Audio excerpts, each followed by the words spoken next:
Bagsak na daw mga tol ang ekonomiya ng China, no? Mga investor lumalayas na daw, no? Yun ang ating panonoorin ngayon. Bibigyan natin ng reaction video din. At ito pinatototohanan na, di rin natin to pinasisinungalingan. So ang balitang to ay panonoorin natin. Magbibigay tayo ng komentaryo dito sa report na to. So basahin muna natin yung title, no? Ang source ng balita natin mula kay News PH, nakakagulat ito. Bumaliktad na mundo, China nataranta na, ekonomiya bagsak, mga investor lumalayas na. Alright, so kung bago ka pa lamang dito sa ating channel at trip mo yung mga ganitong klaseng commentary, reaction sa mga balita na pinag-uusapan ngayon sa mundo ng social media, syempre huwag mong kalimutan mag-subscribe. Click mo na rin ang notification bell para ma-notify ka pag may mga bago tayong reaction video. So huwag na natin patagalin pa, total wala na rin naman tayong hinihintay na. Panoorin na natin to mga tol. Nagulat ako dito sa balita na to.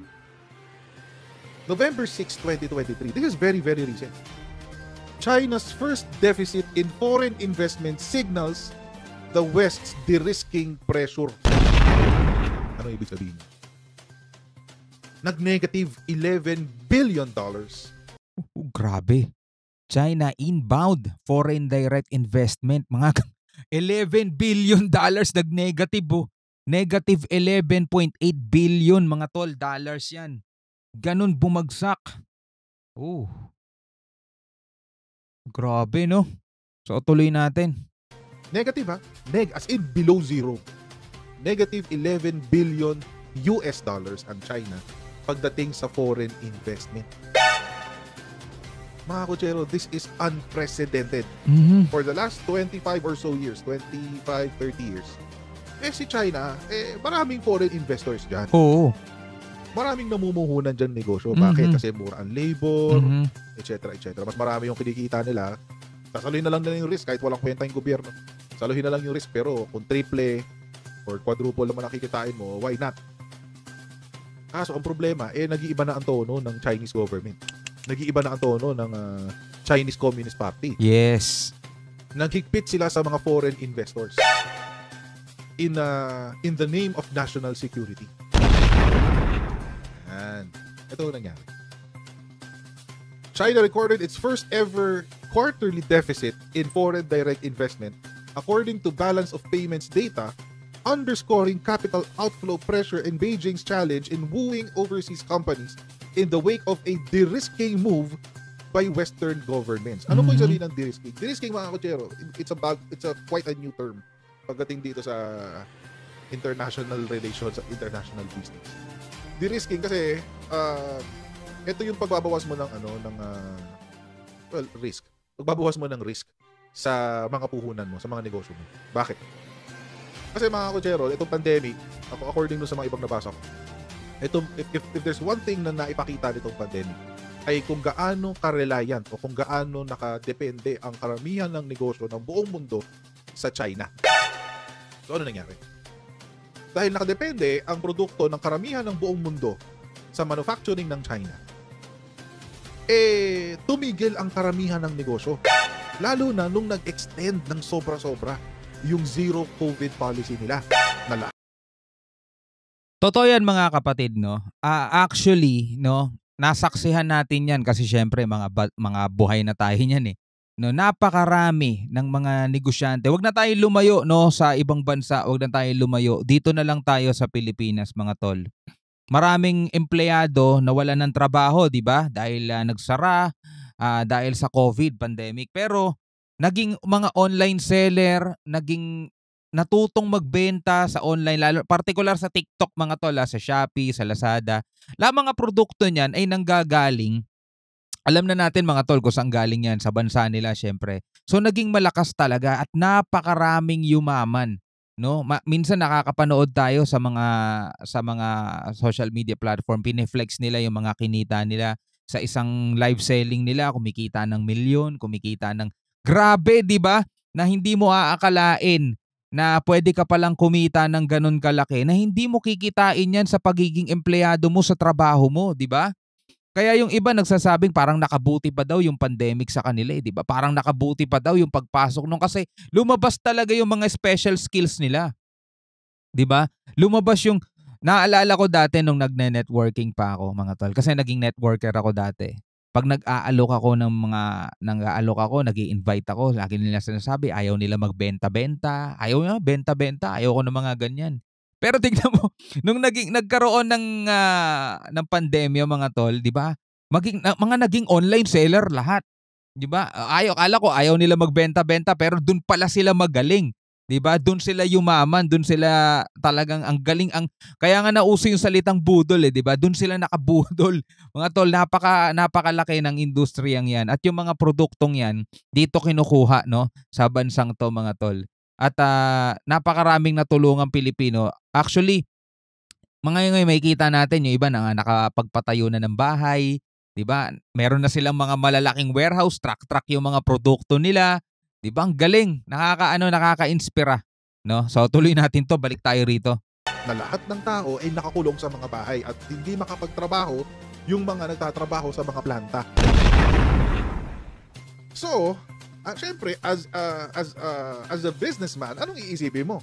Nako, maaapektuhan ang ano ko dito, downline ko. Downline. Mahihirapan dito ang ano ko, yung kita ko, tatamaan. Kasi kapag walang produkto, walang benta. Pag walang benta, walang pera. Ganun lang kasimple yun. So, ang ginagawa ngayon ng mga negosyo, isa-isa na silang nag-aalisan sa China. Not only that, kasi nagkikpit din sa mga foreign employees ang China in the wake of their new parang national security laws. Na kapag ikaw napaghinalaan na isang espiya, ay diretso ka sa kulungan. Tamang hinala pa sila. Isang reporter na nasa Australia, na Australian reporter na nakabase sa China. Napagbintangan siya na nagbebenta siya ng information sa Australia. Ayun, kulong 2 taon. Yan, ang problema rin naman sa kanila kaya bumaba yung naging negative 11 billion kasi nga nagsisialisan na yung mga investor doon. Dahil nga doon sa bagong rules nila, dahil masyado na silang buwang na no? Na lahat ng tingin nila sa mga ibang kulay, ibang mata, ibang lahi, mga espiya na lahat yan. 'Di ba? Iba na yung takbuhan nila mga tol.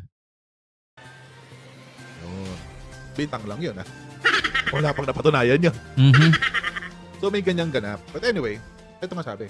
Direct investment liabilities, a broad measure of FDI that includes foreign companies' retained earnings in China, were a deficit of 11.8 billion during the July to September period according to preliminary balance of payments data. Ito ho yan, papakita ko sa inyo yung graph. Ito ho yung graph ng FDI, China Foreign Direct Investment, quarter 3. Diba? Ganda, diba? Dito, pagdating dito, nasa 100 billion. 100 billion. Lugi ng 11.8 billion. More or less, siguro average nila mga nasa 50 billion or at least 25 billion. Lowest nila is around 25 billion dollars. More or less. Pinakamalaki nila is nasa 110, 120 billion US dollars. Quarter 1 ng 2020, medyo okay, di ba? Medyo okay. Tapos, makikita natin, nag-spike siya 2020, so 2022 or 2023. Ay, bumagsak. Bumagsak.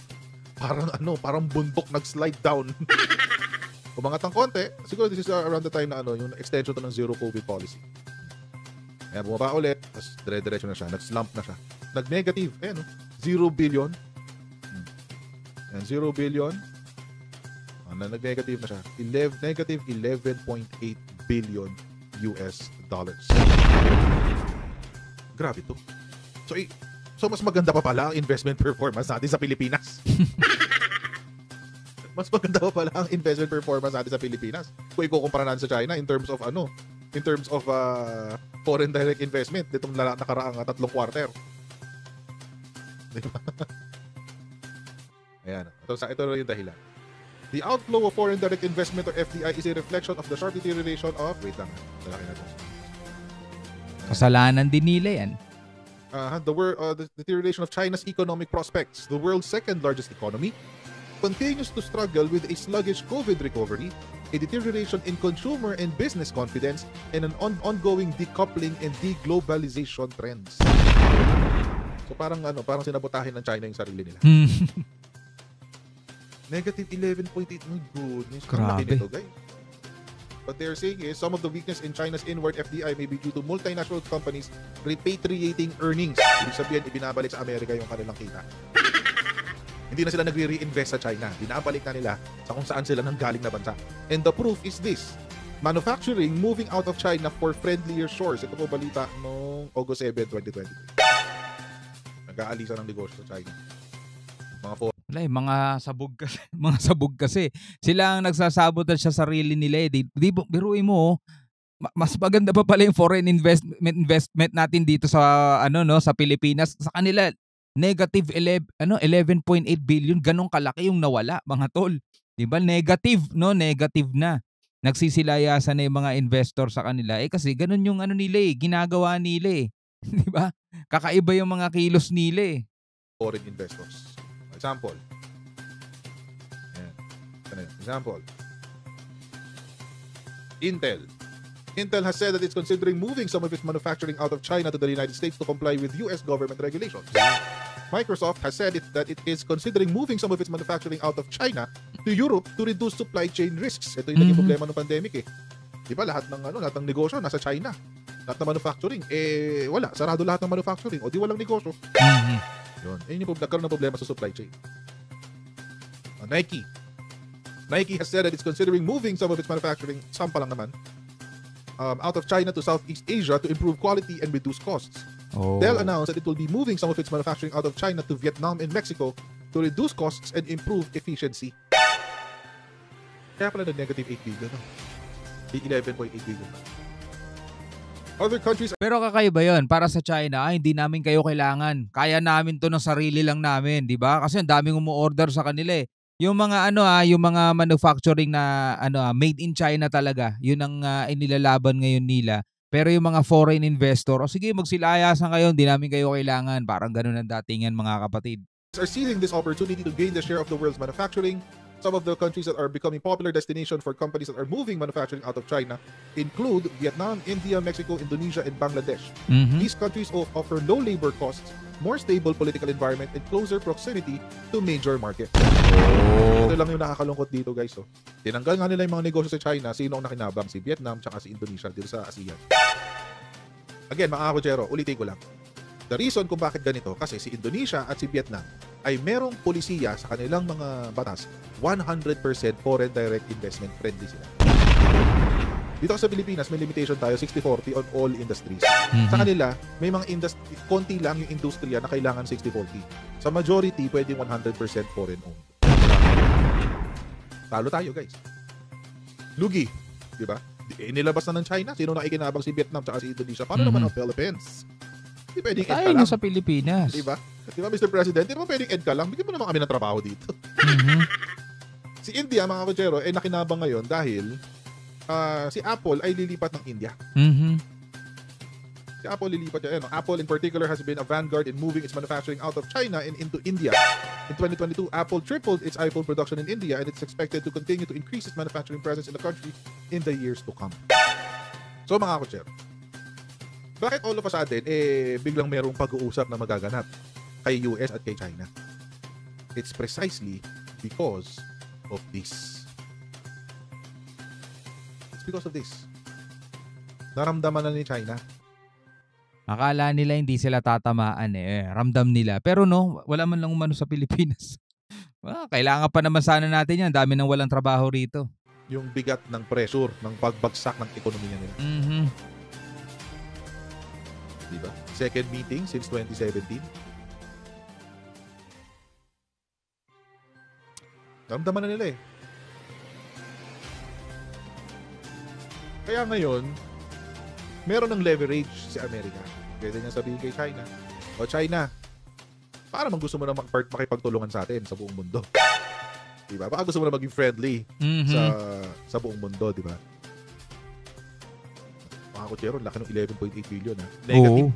Buti sana ko 11.8 billion lang Okay mga kapatid, no? So ito rin ang isa sa mga dahilan kung bakit hindi rin afford ng China ang pumasok sa gulo, ang pumasok sa gera. Dahil kita nyo naman kung anong nangyayari sa ekonomiya nila ngayon, mga investor lumayas. Kahit sabihin natin, marami pa ring mga kumpanya dyan, mga talagang China-made, made in China, yung sariling kanila, hindi mga foreign investor. Pero syempre, napakalaking kawalan pa rin sa kanila yun, mga tol. Yung mga investor lumalayas, di ba? Kahit na sabihin natin na, hindi, kaya namin to mag-isa, kaya ng China mag-isa yan, no? Sa mga produkto pa lang nila, napakaraming mga umu-order sa kanila napakaraming manufacturing sa kanila Pero napakalaki pa 11.8 billion negative na, hindi bumaba hindi naging 11.8 billion na lang. Kumbaga negative talaga no. Negative talaga, zero talaga 'yon, 11.8 billion ang nalugi, mga tol. Napakalaking bagay no'n sa ekonomiya ng China, no? Kung gagawin pa, ulit-ulit nilang gagawin yung ginagawa nila, mga tol, talagang magsisilayasan sa kanila ang mga tao, 'di ba? Kasi iba yung kilos at galaw nila, iba sila makatingin sa iba no? 'Di ba? Ayan ang inilalabas na balita palagi. 'Di ba? So, ikaw bilang isang tao, ano masasabi mo dito sa videong napanood natin, no? Comment ka na lang sa baba, pag-usapan natin 'yan sa comment section. Hanggang sa muli, ako nga pala si Shobal D. Peace out.